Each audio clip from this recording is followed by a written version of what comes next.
Hello friends, నేను మీ JD. Welcome to Bigg Boss advance updates. అందరికీ గుడ్ మార్నింగ్. మరి బిగ్ బాస్లో రేషన్ టాస్క్లు జరిగినట్టుగా తెలుస్తూ ఉంది. ఈ రేషన్ టాస్క్లో వచ్చేసి నిఖిల్ క్లాన్ ఎక్కువ పాయింట్లని సంపాదించిందంట. సో అలాగే సీతా క్లాన్ వచ్చేసి తక్కువ పాయింట్లు సంపాదించిందంట. సో అందువల్ల సీతాకి తక్కువ రేషను, అలాగే నిఖిల్కి ఎక్కువ రేషన్ వచ్చిందట, హయ్యెస్ట్ పాయింట్ రావడం వల్ల. ఎందుకంటే ఫస్ట్ ఎక్కువ పాయింట్లు వచ్చిన వాళ్ళు ఫస్ట్ బజర్కి వెళ్తారు, సెకండ్ వచ్చిన వాళ్ళు సెకండ్ బజర్కి వెళ్తారు, కాబట్టి టైం తక్కువగా ఉంటుంది. ఇక రేషన్ టాస్క్ అయితే కంప్లీట్ అయిపోయింది.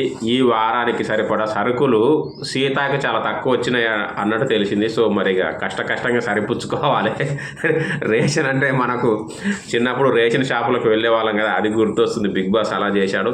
ఇంతకీ దేవర సినిమా ఎలా ఉంది, ఎవరైనా చూశారా? చూసుంటే ఖచ్చితంగా కామెంట్ చేయండి. నేను కూడా దీని తర్వాత మిగతా టాస్కులు చెప్పేటప్పుడు ఖచ్చితంగా దేవర గురించి కూడా చెప్తాను. బాయ్.